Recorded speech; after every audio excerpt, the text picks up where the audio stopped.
Om Shanti. Spark audio book का नाम है विश्व नाटक के गुह्य राज, पार्ट 56।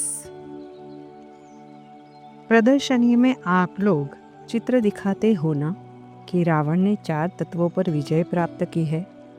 उसमें काल भी दिखाते हो ना, जब रावण ने अर्थात रावण की शक्ति साइंस ने अभी भी काफ़ी हद तक तत्वों पर विजय प्राप्त कर ली है, तो साइंस आपसे पावरफुल हुई ना। जब साइंस की शक्ति अपना प्रत्यक्ष सबूत दे रही है, तो साइलेंस की शक्ति अपना प्रत्यक्ष सबूत क्या अंत में देगी? अव्यक्तवाणी की डेट है 5 दिसंबर 1974। साइंस वाले समय को और अपनी एनर्जी अर्थात मेहनत को, साधनों के विस्तार को सूक्ष्म और शॉर्ट कर रहे हैं। कम से कम 1 सेकंड तक पहुंचने का तीव्र पुरुषार्थ कर रहे हैं और सफलता को पा रहे हैं। तो ऐसे ही स्थापना के अर्थ निमित्त बनी हुई आत्माओं की स्थिति और गति भी सूक्ष्म और तीव्र होनी चाहिए। अव्यक्त वाणी की डेट है 30 जून 1974। विशेष अंतर यह होगा कि जो महारथी होगा वह कोई भी समस्या या आने वाले परीक्षा को आने से पहले ही कैच करेगा। विघ्नों को पहले से ही कैच करने के कारण वह तूफान व समस्याओं को सामने आने न देगा। जैसे आजकल साइंस पहले से ही मालूम पड़ जाता है। अव्यक्तवाणी की डेट है 6 फरवरी 1974। जैसे साइंस वाले हर वस्तु की गुह्यता में जाते हैं और नई नई इन्वेंशन करते हैं, ऐसे ही अपने निजी स्वरूप और उसके अनादि गुण व संस्कार, इन एक एक गुण की डीपनेस में जाना चाहिए। जैसे आनंद स्वरूप कहते हैं, तो आनंद स्वरूप की स्टेज क्या है? जैसे वे लोग सागर के तले में जाते हैं और जितना अंदर जाते हैं उतने ही उन्हें नए नए पदार्थ प्राप्त होते हैं।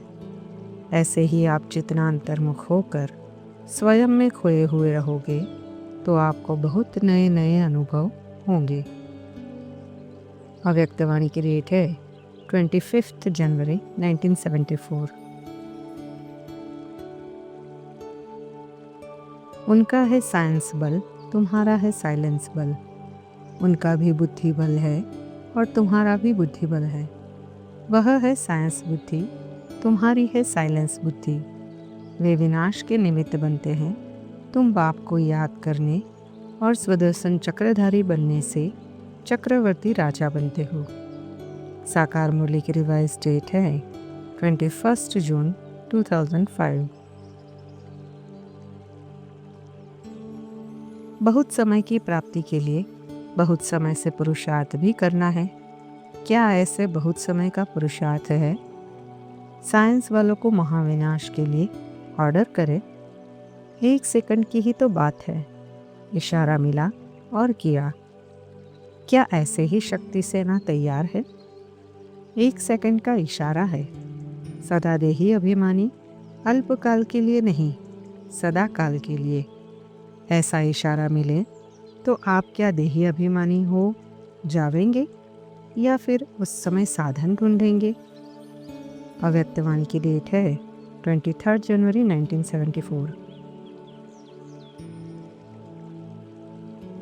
साइलेंस की शक्ति से किसके वाइब्रेशन द्वारा स्पष्ट समझ में आ जाएगा कि उसके मन में क्या है। आत्मज्ञानियों की भी यह सिद्धि होती है कि कोई जबान से ना भी बोले, लेकिन वह क्या बोलना चाहते हैं वह समझ जाते हैं। अव्यक्तवाणी की डेट है 8 दिसंबर 1975। जब साइंस की शक्ति अल्पकाल के लिए किसी का दुख दर्द समाप्त कर लेती है, तो पवित्रा की शक्ति अर्थात साइलेंस की शक्ति दुख दर्द समाप्त नहीं कर सकती। अव्यक्तवाणी की डेट है 14th नवंबर 1987। जैसे साइंस की शक्ति के साधन टेलीफोन वायरलेस द्वारा कार्य कराने का अनुभव करते हो, ऐसे साइलेंस की शक्ति भी कम नहीं है।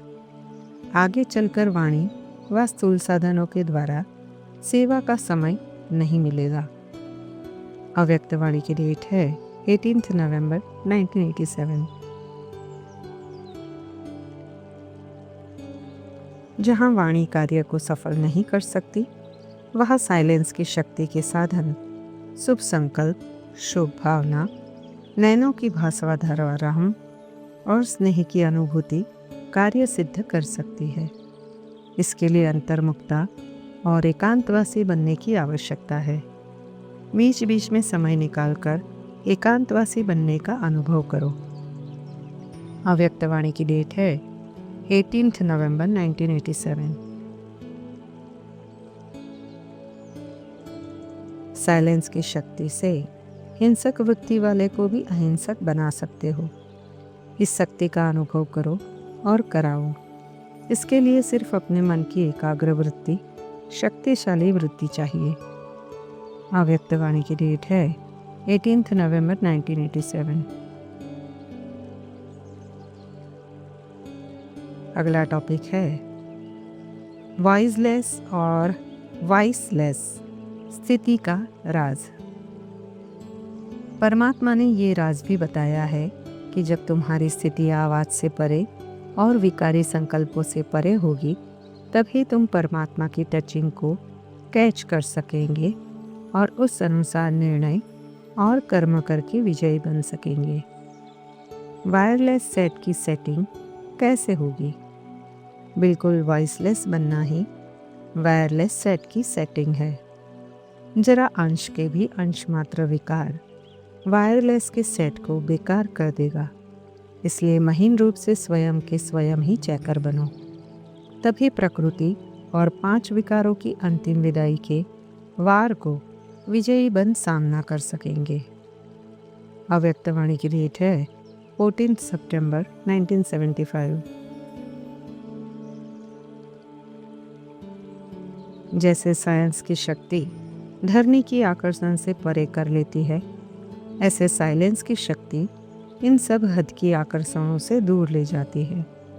इसको कहते हैं बाप समान संपूर्ण संपन्न स्थिति। कर्मेंद्रिय जित अर्थात मन बुद्धि संस्कार पर भी विजयी बनना। अव्यक्त वाणी की डेट है 27 नवंबर 1987। अगला टॉपिक है प्रकृति जीत बनने का राज। आत्मा प्रकृति जीत कैसे बनती है और प्रकृति जीत बनने का फल क्या मिलता है, इसका राज भी बाबा ने अभी बताया है। प्रकृति जीत आत्मा ही प्रकृति का सच्चा सुख पा सकती है। यह सारा खेल ही प्रकृति और पुरुष का बना हुआ है। सर्वशक्तिवान परमात्मा की याद और यथार्थ आत्मिक ज्ञान की धारणा करके अपनी कर्मेंद्रियों पर शासन करने वाला ही प्रकृति जीत बन सकता है। आत्मा को प्रकृति का पहला उपहार यह शरीर ही है। जो इसका अधिकारी बनता है वही प्रकृति जीत बनता है। पहले स्वर पर विजयी, फिर सर्व पर विजयी, फिर प्रकृति पर विजयी बनेगी। ये तीनों विजय आपको विजय माला का मणका बनाएगी। अव्यक्त वाणी की डेट है 1 मार्च 1986। जो जितना जिस सब्जेक्ट में पास होगा, उतना ही उस सब्जेक्ट के आधार पर ऑब्जेक्ट और रिस्पेक्ट मिलेगा। नॉलेज की सब्जेक्ट की ऑब्जेक्ट रिस्पेक्ट मिलती है। प्रकृति दासी होती है। योग अर्थात याद की शक्ति द्वारा ऑब्जेक्ट वे जो संकल्प करेंगे वह समर्थ होगा और कोई भी समस्या आने वाली होगी उसका पहले से ही अनुभव होगा। अव्यक्त वाणी की डेट है 2 अगस्त 1972। अगला टॉपिक है प्रकृति का सहयोग और प्राकृतिक आपदाओं का राज। प्रकृति का आत्मा के सुख दुख में महत्वपूर्ण स्थान है, अर्थात प्रकृति के आधार पर ही आत्मा सुख या दुख का अनुभव करती है। जो आत्मा अपनी देह रूपी प्रकृति पर जीत पाती है, उसको ही प्रकृति का सहयोग मिलता है। जैसे इंद्रिय जीत आत्मा के लिए प्रकृति सहयोगी बनती है, वैसे ही इंद्रियों के वशीभूत आत्मा के लिए प्रकृति दुख का कारण भी बनती है। प्राकृतिक आपदाएं भी पुरुष अर्थात आत्माओं के अच्छे बुरे कर्मों के फल स्वरूप आती है, और अंत में भी प्राकृतिक आपदाओं का विश्व परिवर्तन में महत्वपूर्ण स्थान है। जो आत्माएं पावन होगी और जिनका नए विश्व के नवनिर्माण में आवश्यकता होगी, उनको ये प्रकृति भी सहयोगी बन जाएगी, जिससे वे सुरक्षित बच जाएगी। जो आत्माएं पावन बनती है, उनके लिए प्राकृतिक साधन भी सुखदायी चाहिए, और सतोप्रधान प्रकृति द्वारा ही ऐसे साधनों का निर्माण संभव है। इसलिए ही प्राकृतिक आपदाओं के द्वारा प्रकृति पावन बनती है। अंत समय विनाश के समय ये प्राकृतिक आपदाएं विश्व की सफाई में बहुत मददगार बनती है। जो इन प्राकृतिक आपदाओं को भी यथार्थ ज्ञान की दृष्टि से देखता है, उसे ये भी आवश्यक और कल्याणमय सुखदायी अनुभव होती है, और जो अज्ञानता की दृष्टि से देखता, उसको ये दुखदायी अनुभव होती है। अब तक यह साधारण परिस्थितियां हैं। विकराल रूप तो प्रकृति धारण करेगी, जिसमें विशेष आपदाओं का वार अचानक ही होगा। ऐसे समय पर प्रकृति के विकराल रूप का सामना करने के लिए किस बात की आवश्यकता होगी? अपने अकाल तख्त नशीन अकाल मूर्त बनने से महाकाल बाप के साथ साथ मास्टर महाकाल स्वरूप में स्थित होंगे, तभी सामना कर सकेंगे। अव्यक्तवाणी की डेट है 14 सितंबर 1975। जैसे प्रकृति के 5 तत्व विकराल रूप को धारण करेंगे, वैसे ही 5 विकार भी अपना शक्तिशाली रूप धारण कर अंतिम बार अति सूक्ष्म रूप में ट्रायल करेंगे, अर्थात माया और प्रकृति दोनों ही अपना फुल फोर्स का अंतिम दाव लगाएंगे। अव्यक्तवाणी की डेट है 14 सितंबर 1975। अगला टॉपिक है पुरुष और प्रकृति के परस्पर संबंध का राज।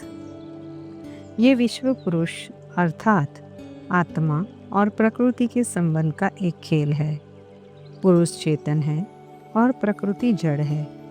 आत्मा के जैसे कर्म संस्कार होते हैं, वैसा ही प्रकृति फल देती है। सत्युग त्रेता में सभी आत्माएं पावन होती है। कोई विकार नहीं, इसलिए कोई विकर्म होता नहीं। इसलिए प्रकृति दासी अर्थात सहयोगी होती है। द्वापर से आत्माएं विकारों के वशीभूत होकर विकर्मों में प्रवृत्त हो जाती है, इसलिए प्रकृति उस अनुसार फल देती है। द्वापर कलयुग में कर्मानुसार प्रकृति किसको सहयोगी होती है, तो किसको कर्मानुसार दुखदायी भी बन जाती है।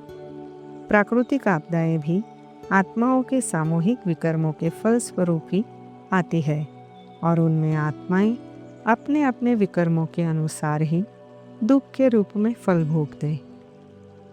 जैसे आत्माओं के साथ हिसाब किताब का संबंध है, वैसे ही आत्माओं का प्रकृति के साथ भी हिसाब किताब का संबंध है। पुरुष प्रकृति का स्वामी भी है तो दास भी है। जब आत्मा देही अभिमानी है, तो प्रकृति पुरुष के लिए सुख का आधार है, उसकी दासी है। और जब आत्मा अर्थात पुरुष देहाभिमानी बन जाती, तो वह स्वयं प्रकृति का दास बन जाता है। जो आत्माएं प्रकृति के साधनों का दुरुपयोग करते हैं, प्रकृति को दूषित करते हैं, अनाधिकार उपभोग करते हैं, उनको जाने अनजाने प्रकृति द्वारा दुख भी अवश्य मिलता है।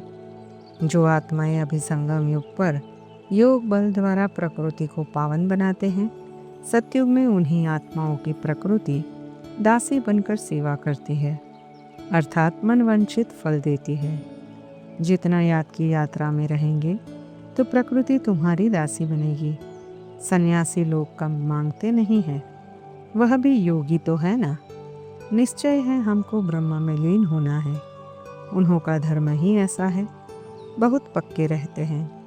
बस हम जाते हैं भक्ति मार्ग में देवताओं से मिलने के लिए, जीवघात भी कर लेते हैं। साकार मूल्य की रिवाइज डेट है 8 जनवरी 1973। यह शांति की शक्ति इस रूहानी सेना के विशेष शस्त्र है। यह शांति की शक्ति सारे विश्व को अशांत से शांत बनाने वाली है। न सिर्फ मनुष्य आत्माओं को, लेकिन प्रकृति को भी परिवर्तन करने वाली है। इस शांति की शक्ति को अभी और भी गुह्य रूप से बनने और अनुभव करने का है। अव्यक्त वाणी की डेट है 18 नवंबर 1987।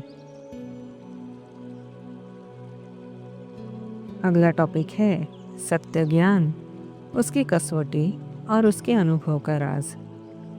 वर्तमान जगत में अनेक सत्संग है। अनेक आत्माएं अपने को परमात्मा का अवतार कहते हैं और अनेक प्रकार का ज्ञान देते हैं, परंतु सत्य ज्ञान की परख क्या है? वह परमात्मा ही आकर बताते हैं, जिसके आधार पर हम सत्य ज्ञान और सत्य ज्ञानदाता परमात्मा को पहचानने में समर्थ होते हैं। सत्यता तो ये है कि परमात्मा स्वयं ही हमको हमारे अपने स्वरूप का अनुभव और अपने स्वरूप का अनुभव कराकर अपना बनाते हैं और पवित्रता, सुख, शांति का वर्षा देते हैं। परमात्मा ही हमको सत्य ज्ञान को परखने का दर्पण या कसौटी देते हैं, जिसमें ज्ञान की सत्यता को परख या देख सकते हैं। सत्य ज्ञान के अनुभव की अथॉरिटी कितनी महान है, इसका यथार्थ आभास भी परमात्मा ही कराते हैं, जिससे आत्माओं में आत्मिक बल भर जाता है और अपनी महानता का आभास होता है। बाप ने तुमको क्या नहीं दिया है? ये ईश्वरीय ज्ञान परम प्राप्तियों से परिपूर्ण है। इसको यथार्थ रीति समझकर अपने सत्य स्वरूप में स्थित हो जाओ और जीवन के परम आनंद का अनुभव करो। सत्य ज्ञान की परख है, सत्य ज्ञान को पाने वाले की भटक या खोज मिट जाएगी और उसको प्राप्ति का सुख अनुभव होगा। उसके लिए अभिष्ट पुरुषार्थ चलेगा। जब तक खोज है, सत्य को प्राप्ति की इच्छा है, तब तक समझो सत्य ज्ञान की प्राप्ति नहीं हुई है। जिसको सत्य ज्ञान की प्राप्ति हो जाएगी, वह दूसरों को देने बगैर रह नहीं सकेगा। सत्य ज्ञान की धारणा वाले में अहंकार हो नहीं सकता। सत्य ज्ञान का भी अहंकार नहीं होगा। इसलिए कहा है विद्या ददाति विनयम। गीता में भी ये बातें नहीं हैं। यह है बिल्कुल न्यारा ज्ञान। ड्रामा में यह सब नूंद है। 1 सेकंड का पार्ट न मिले दूसरे सेकंड से। कम बुद्धि वाले तो इतनी धारणा कर न सके। साकार मूल्य की रिवाइज डेट है 20 सितंबर 2004। तुम हो ईश्वरीय संप्रदाय। प्रजापिता ब्रह्मा के मुख कमल से तुम पैदा हुए हो ना। बाप को कहा जाता है ज्ञान का सागर। ज्ञान सागर बाप तुमको अविनाशी ज्ञान रत्नों की थालियां भर भर के देते हैं। जो ज्ञान को धारण करते वे उच्च पद पाते हैं। साकार मूल्य की रिवाइज डेट है 3 नवंबर 2004। सबसे बड़े से बड़ी अथॉरिटी आपके साथ है। आप सभी के पास कौन सी अथॉरिटी है? सबसे बड़ी परमात्मा अनुभूति की अथॉरिटी है। अनुभव की अथॉरिटी से श्रेष्ठ और सहज किसी को भी परिवर्तन कर सकते हो। अव्यक्त वाणी की डेट है 13 मार्च 1986। अगर नॉलेज से लाइट माइट नहीं तो वह नॉलेज ही किस काम की। जब ज्ञान बुद्धि में समा जाता है तो बुद्धि की डायरेक्शंस अनुसार कर्मेंद्रिया भी वैसा ही कर्म करती है। भोजन खाना और चीज़ है, हजम करना और चीज़ है। खाने से शक्ति नहीं आएगी, हजम करने से शक्ति आती है। अव्यक्तवाणी की डेट है 24 जनवरी 1970। जितनी जिसमें डिवाइन क्वालिटी होगी उतना ही वह क्वालिटी वालों को लाएगी। जितना ज्ञान की वैल्यू सर्विस की वैल्यू का मालूम होगा उतना आप वैल्यूएबल रत्न बनेंगे। जो ज्ञान रत्नों की वैल्यू कम करते तो खुद भी वैल्यूएबल नहीं बन सकते। अव्यक्तवाणी की डेट है 13 नवंबर 1969। सत्य ज्ञान का दाता एक सत्य परमात्मा ही है और वह आत्माओं को सत्य ज्ञान देकर सत्य बनाता है। सत्य अर्थात ट्रुथ, सत्य अर्थात अविनाशी। सत्य ज्ञान को पाकर ही आत्मा मृत्यु भय से मुक्त निर्भय होकर सत्य कर्मों में प्रवृत्त होती है। परमात्मा ज्ञान का प्रूफ है आपकी प्रैक्टिकल लाइफ। एक तरफ धर्म युद्ध की स्टेज, दूसरी तरफ प्रैक्टिकल धारणा मूर्त की स्टेज। प्रैक्टिकल में ज्ञान अर्थात धारणा मूर्त, ज्ञान मूर्त, गुण मूर्त। मूर्त से ही वह ज्ञान और गुण दिखाई दे। आजकल डिस्कस करने से अपने मूर्त को सिद्ध नहीं कर सकते, लेकिन मूर्त से उनको एक सेकंड में शांत करा सकती हूँ। अव्यक्तवाणी की डेट है 11 अप्रैल 1973। यह भी भारतवासी ही कहते हैं, क्योंकि अभी मैं बापों का बाप, पतियों का पति बनता हूँ। बाप के पास ऐसा ज्ञान है जिससे सारे विश्व की सद्गति होती है, तत्वों सहित सबकी सद्गति हो जाती है। साकार मूल्य की रिवाइज डेट है 21 मई 2005।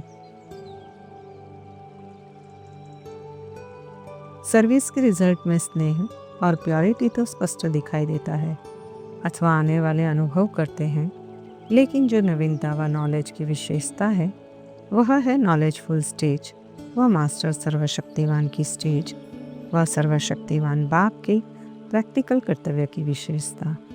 जो विशेष रूप से अनुभव करने की है वह अभी कमी है। अव्यक्तवाणी की डेट है 20 नवंबर 1972। आपके जीवन से स्नेह और सहयोग से प्रभावित हुए हैं, लेकिन श्रेष्ठ नॉलेज और नॉलेजफुल बाप के ऊपर इतना प्रभावित हुए हैं जितना निमित्त बने हुए ब्राह्मण स्वयं शक्ति रूप का स्वयं में अनुभव करते हो, वह स्नेह और सहयोग की तुलना में कम है। अव्यक्तवाणी की डेट है 20 नवंबर 1972।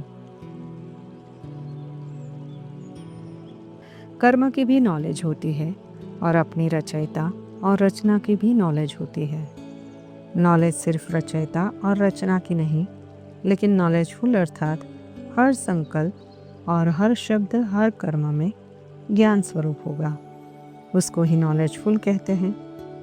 अव्यक्तवाणी की डेट है 27 अप्रैल 1972। पांडवों का गायन क्या है? गुप्त रहने के बाद प्रत्यक्ष हुए ना। जब रिवाजी आत्माएं भी निर्भय होकर अपने सिद्धांत को सिद्ध करने का कितना पुरुषार्थ करते हैं, तो आप लोगों को अपने सिद्धांतों को सिद्ध करने का कितना जोश होना चाहिए। अव्यक्तवाणी की डेट है 9 अक्टूबर 1971। साधारण आत्माएं भी अल्पकाल की सिद्धि प्राप्त कर लेती है, तो कितनी अथॉरिटी में रहती है।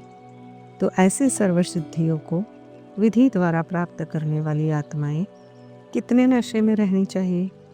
जो स्वयं ही लेने वाला है वह देने वाला दाता नहीं बन सकता। जैसे भिखारी को संपन्न नहीं बना सकता। अव्यक्तवाणी की डेट है 26 जून 1974।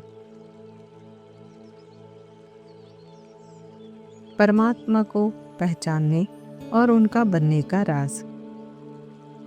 परमात्मा ज्ञान का सागर है, वह आकर सत्य ज्ञान देते हैं।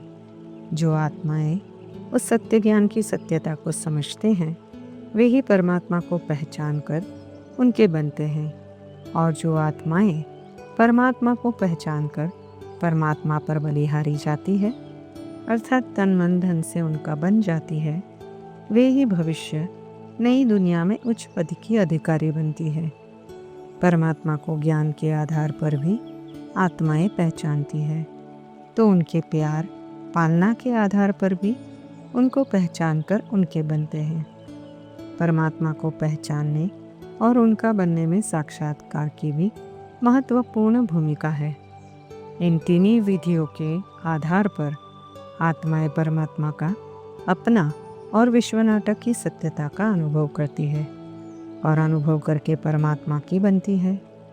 बाप को याद नहीं करेंगे तो विक्रम विनाश नहीं होंगे। कोई भी शरीरधारी में प्यार मत रखो। अगर देहधारी याद पड़ते रहेंगे तो योग में फंसे रहेंगे। यह भी तकदीर है। मर गए तो फिर पुराना संबंध याद आना नहीं चाहिए। फिर पुराना संबंध छूटा, वह जाने और उनके कर्म जाने, हम क्यों ख्याल करें। साकार मूल्य की रिवाइज डेट है 29 नवंबर 1972। अगला टॉपिक है परमात्मा के गोद लेने और प्रवेश होने, एडॉप्शन एंड री इनकॉर्नेशन का राज। परमपिता परमात्मा ब्रह्मा तन में प्रवेश होकर ब्रह्मा को अपना बनाते हैं और फिर उनसे हम बच्चों को एडॉप्ट करके अपना बच्चा बनाते हैं और वर्षा देते हैं। ब्रह्मा बाबा और बच्चे दोनों ही एडॉप्टेड हैं, परंतु दोनों के एडॉप्शन का विधि विधान अलग है। शिव बाबा ने हमको ब्रह्मा द्वारा एडॉप्ट किया है, तो ब्रह्मा हमारी माँ हो गई, तो साकार में बाप भी है तो हमारा बड़ा भाई भी है। ये ब्रह्मा बाबा के साथ हमारे संबंधों की गुह्य पहेली है। इस पहेली को जानने वाला ही यथार्थ रीति उनके साथ संबंध निभाते हुए निराकार और साकार बाप के प्यार अनुभव कर सकता है, जो जीवन की और संगम युग की महानतम प्राप्ति है। इनको भी एडॉप्ट किया जाता है, उनसे फिर रचना हुई है। रचना भी है एडॉप्टेड। बाप बच्चों को एडॉप्ट करते हैं वर्षा देने के लिए। ब्रह्मा को भी एडॉप्ट किया है। प्रवेश करना व एडॉप्ट करना बात एक ही है। तुम बच्चों को तो सदैव खुशी रहनी चाहिए कि हमको सुप्रीम बाप ने अपना बच्चा बनाया है। साकार मूल्य की रिवाइज डेट है 27 जनवरी 2005। बाप ने तुमको एडॉप्ट किया है ना। ब्रह्मा द्वारा एडॉप्ट करते हैं। स्त्री को एडॉप्ट किया जाता है, बाकी बच्चों को फिर क्रिएट किया जाता है। स्त्री को रचना नहीं कहेंगे, यह बाप भी एडॉप्ट करते हैं। एडॉप्टेड बच्चों को ही बाप से वर्षा मिलता है। साकार मूल्य की रिवाइज डेट है 29 जनवरी 2005।